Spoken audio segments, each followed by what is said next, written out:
चेतावनी, रजाग्राफी की सभी रिपोर्ट्स तथ्य, खबरों और सबूतों पर आधारित होती हैं। हर रिपोर्ट के अंदर सबूत दिया जाता है। भारतीय संविधान के साथ साथ यूट्यूब के नियमों का भी पालन किया जाता है। इसलिए रजाग्राफी के खिलाफ चलाए जाने वाले किसी भी प्रोपेगेंडा में ना फंसे। सावधान रहें, समझदार बने।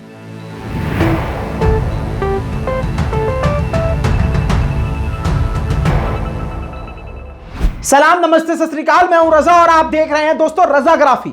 सबसे बड़ी खबर आप जान लीजिए। आज सबसे बड़ी खबर यह है कि आखिरकार बीजेपी के राज में अमेरिका की इतनी हिम्मत हो ही गई है कि भारत की जमीन का हिस्सा मांग लिया है उसने। जी हां, आपको बता दूं कि भारत की जमीन को बेस बनाना चाहता है दूसरे देशों के खिलाफ, अपने दुश्मन देशों के खिलाफ।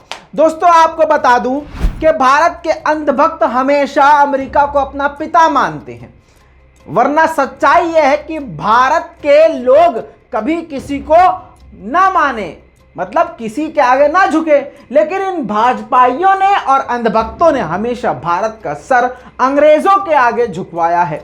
दोस्तों, आपको यह तस्वीर याद होगी, डोनाल्ड ट्रंप की पूजा करने वाले यहां भारत में पाए जाते हैं। खुद अमेरिका में डोनाल्ड ट्रंप को गरियाने वाले लोग मौजूद हैं, लेकिन अन्य भक्तों की इंतहा ये देखिए, मतलब अपने धर्म की बेइज्जती करना कोई नहीं से सीखे। ये डोनाल्ड ट्रंप की भी पूजा करते थे। ये है अंधभक्त। अब वही अमेरिका जिसने 20 साल के बाद अफगानिस्तान को छोड़ा और ऐसा छोड़ा कि पूरी दुनिया में जलील हो रहा है, अब उसकी कोई भी मदद नहीं कर रहा है। यानी पाकिस्तान ने भी अमेरिका को अपनी जमीन पर एयरबेस देने से इनकार कर दिया है और जमीन पर बेस बनाने से इनकार कर दिया है। वहां पर भारत से अब मांग करी है अमेरिका ने कि वो एक जमीन का टुकड़ा यानी भारत की जमीन दे उसे अपना बेस बनाने के लिए। दोस्तों, एक्सपर्ट का कहना क्लियर कट ये है कि ये भारत के लिए भी खतरा हो सकता है। कैसे? अमेरिका खुद एक खतरनाक मुल्क है। अमेरिका जहां जाता है वहां पर खुद आतंकी संगठन को बना देता है, उस देश के हालात खराब कर देता है और उस देश को बचाने की नौटंकी करते हुए वो धीरे धीरे उस देश पर कब्जा कर लेता है। अमेरिका का यही इतिहास रहा है दोस्तों।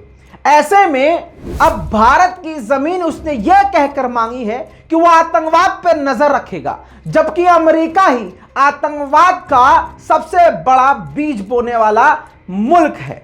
क्योंकि हमेशा बता चुका हूं आपको, कई बार बताया है, क्योंकि अमेरिका का पेट पलता ही हथियारों के पैसे पर है।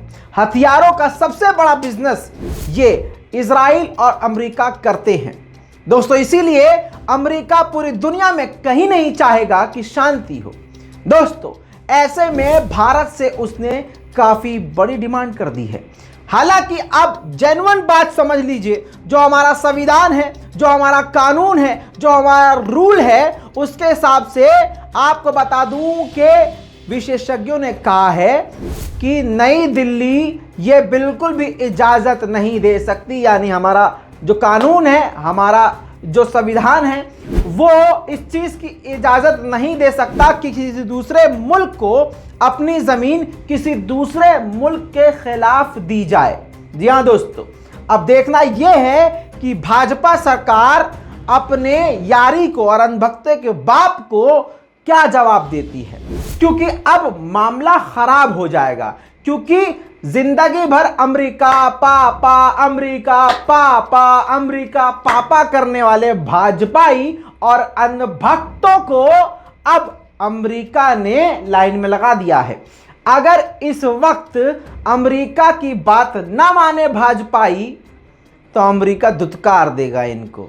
देखना अब यह है कि भारत करता क्या है, ये भाजपा की सरकार करती क्या है।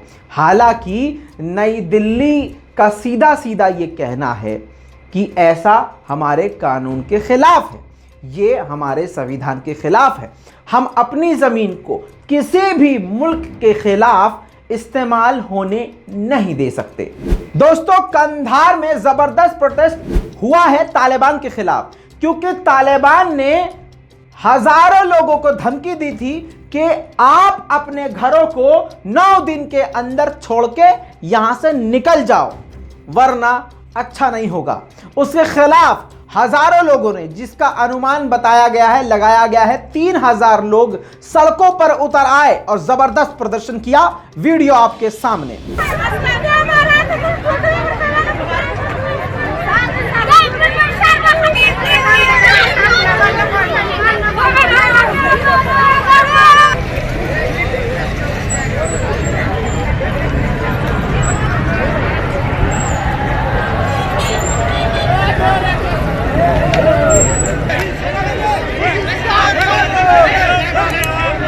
दोस्तों, वहीं पर तालिबान के खिलाफ अगर प्रदर्शन हो रहा है तो अफगानिस्तान में ऐसी बहुत सारी जगह हैं जहां पर महिलाओं ने तालिबान के समर्थन में बड़ी से बड़ी रैलियां करी हैं, जिस रैलियों ने पूरी दुनिया की नजर अपनी तरफ खींची है। देखिए।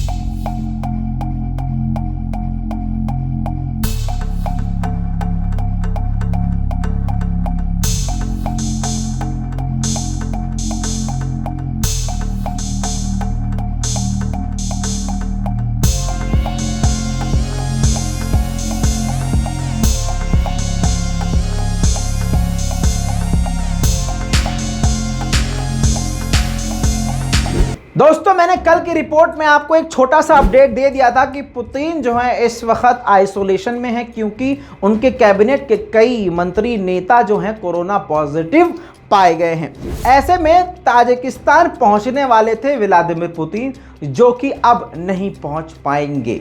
दोस्तों, दूसरी बड़ी खबर यह है कि यूरोपीय यूनियन अब तालिबान की मदद के लिए आगे आया है और उसका कहना है कि अफगानिस्तान के लोगों की मदद करे तालिबान। आपको बता दूं कि 100 मिलियन यूरोज अब तालिबान को ईयू देगा। दोस्तों, जहां पर अफगानिस्तान की जनता बुरी तरह से परेशान है, उनको समझ में नहीं आ रहा है कि तालिबान से अपनी जान बचाकर किधर जाएं। अफगानिस्तान में तालिबान के आने के बाद आम जनता बेहद परेशान है। मान लीजिए कि तालिबान से अगर किसी को प्रॉब्लम नहीं भी है, वो भी गरीबी रेखा से इतना नीचे हो चुका है कि अपने घरों के सारे सामान को बेचकर दाल चावल खरीदने पर मजबूर हो गया है। आपको बता दूं 3-3 हजार रुपए के तो चावल किलो के हिसाब से मिल रहे हैं। आपको बता दूं 500 रुपए की एक पानी की बोतल, 2-2 हजार रुपए की पानी की बोतलें मिल रही हैं। ऐसे हालात में अगर कोई अफगानी तालिबान का सपोर्ट भी करे तो भैया खाएगा क्या? पत्थर। ऐसे में तालिबान को सपोर्ट करने वाले भी अफगानिस्तान को छोड़ने के लिए परेशान हैं। ऐसे में पाकिस्तान ने अपने बॉर्डर्स को बंद कर दिया था, जिससे आम नागरिकों को सबसे ज्यादा परेशानी हो रही थी। लेकिन अब पाकिस्तान ने एक बड़ा काम कर दिया है अफगानिस्तान के आम नागरिकों के लिए। उसने अपने बॉर्डर को खोल दिया है। पाकिस्तान ने अपने तोरखम बॉर्डर को आम नागरिकों के लिए खोल दिया है और आम नागरिकों को पाकिस्तान में आने की इजाजत पाकिस्तान ने दे दी है। दोस्तों, अब ये जो खबर बताने जा रहा हूं, ये इस रिपोर्ट की सबसे खतरनाक और बड़ी खबर है।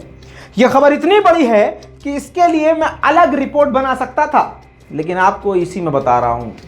दोस्तों, पाकिस्तान में टीटीपी ने हमला किया, जिसमें पाकिस्तानी सेना मारी गई है। बहुत सारे सैनिक मारे गए हैं। अभी तक जो आंकड़े आए हैं 8 से 9 सैनिक मारे गए हैं, कई बुरी तरह से घायल हैं। तस्वीरों में आप देख सकते हैं कि टीटीपी ने पाकिस्तानी सेना को निशाना बनाया तो बहुत ही खतरनाक हमला किया था, कोई हल्का फुल्का हमला नहीं था। भले ही पाकिस्तान के नागरिक टीटीपी को और आईएसआईएस को और बड़े बड़े आतंकी संगठन जो खुद अमेरिका के द्वारा बनाए गए हैं, जो पले भी पाकिस्तान में, बड़े भी पाकिस्तान में और फिर पूरी दुनिया में जाकर ये सब हो रहा है, आप जानते हैं। उसके बावजूद पाकिस्तान में अगर कोई गधा भी मर जाता है तो भारत पर इल्ज़ाम लगा दिया जाता है। अब ये बात कड़वी है, सच्ची है। अब ये बात मेरी मिसाइल बनके पता नहीं कितने लोगों के सीने पे और गलत जगह पर घुस जाएगी, लेकिन हकीकत तो दोस्तों यही है। राजनीति के चक्कर में हम आपस में इंसानियत को भूल चुके हैं। हम ये भी भूल चुके हैं कि ये हम आपस में जो लड़ रहे हैं इसकी वजह राजनीति है।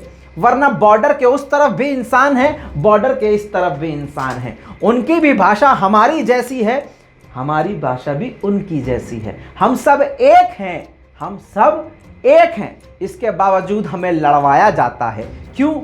चुनाव जीतना होता है। क्यों? क्योंकि उनको भी तो अपनी गद्दी बचानी होती है। दोस्तों, हकीकत यह है कि उधर के लोग भी जुल्म के खिलाफ बोलते हैं, यहाँ के लोग भी जुल्म के खिलाफ ही बोलते हैं। हम सब एक हैं, बस हमें अलग करने वाली अगर कोई घटिया चीज है वो है गंदी राजनीति। दोस्तों, अब एक और बहुत बड़ी धमाकेदार खबर। तालिबान को एक देश ने पूरी तरह से मान्यता देने के लिए रजामंदी जता दी है। तालिबान के साथ बड़े से बड़ा बिजनेस करने के लिए तैयार हो गया है। उस देश का नाम है कजाकिस्तान। जी हाँ, ये हम पहली बार सुन रहे हैं, ये हमारी जहालत मान लीजिएगा, लेकिन मैप में मैं आपको दिखा देता हूँ। ये कजाकिस्तान जो है ये बहुत बड़ा है, ऐसे छोटा मोटा नहीं है। उज़्बेकिस्तान, किर्गिस्तान और ये सब जो है तान जो है ये बहुत छोटे छोटे हैं, लेकिन ये जो पापा हैं ये बहुत बड़े पापा हैं। अब ये जो है मान गए हैं तालिबान के साथ बिजनेस करने के लिए। ये तालिबान के लिए बहुत अच्छी खबर है। आगे बढ़ते हैं दोस्तों, इस रिपोर्ट की एक और धमाकेदार बड़ी खबर। बैक टू बैक इस रिपोर्ट में बड़ी बड़ी खबरें हैं। आपको बता दूं, भारतीय मूल के एक व्यापारी जो कि अफगानिस्तान में काम करते थे, जिनका नाम बंसरी लाल बताया जा रहा है, उनको बंदूक की नोक पर अगवा किया गया। गोदी मीडिया इससे पहले चीखती, कुछ भौंकती, मुंह से पखाना करना शुरू करती। आपको बता दूं कि तालिबान ने लेटर हेड जारी करके बयान दिया है और कहा है कि हमारे लोगों ने उनको अगवा नहीं किया है और हम लगातार घर घर में छापेमारी करके उनको तलाश कर रहे हैं और उन लोगों को ढूंढ रहे हैं जिन लोगों ने भारतीय नागरिक को अगवा किया है। ये खबर भारतीयों के लिए एक अच्छी खबर है। देखना यह है कि अब वो कब मिलते हैं। ये उनकी तस्वीर है और दुआ कीजिए कि सही सलामत हों और ठीक ठाक हों और जल्द से जल्द ये अपने वतन, अपने मुल्क भारत वापस आएं। दोस्तों, आपको बता दूं, कई बार आप ये खबर सुन चुके होंगे कि तालिबान के हाथ में सोना, चांदी, रकम, गोल्ड, पता नहीं क्या क्या हाथ लगा है। तो टोटल अब उसकी जानकारी तालिबान के द्वारा दी गई है कि उन्होंने लगभग 12 मिलियन USD का खजाना पूरा सीज किया है। किनके घरों से? ज्यादातर अफगानिस्तान के सरकार के लिए काम करने वाले नेताओं के घरों से। जैसे कि आपको पता चला है कि अमरुल्लाह सालेह के घर पर छापेमारी करके सोने की ईंटें भी बरामद हुई हैं। इसी तरह से दोस्तों 12 मिलियन $US जो हैं तालिबान को मिले हैं और वो उन्होंने सेंट्रल बैंक के अपने सेंट्रल बैंक में रखवा दिए हैं। अब वो आम जनता को या किसी और को नहीं दिए जाएंगे, वो तालिबान के खजाने में रहेंगे। दोस्तों, इस पूरी रिपोर्ट पर आपकी क्या राय है? अपनी राय कमेंट में जरूर दीजिएगा और अपनी भैया इस रिपोर्ट को शेयर कर दीजिएगा। बहुत मेहनत करते हैं। मैं हूं रजा और आप देख रहे हैं रजाग्राफी। जय हिंद।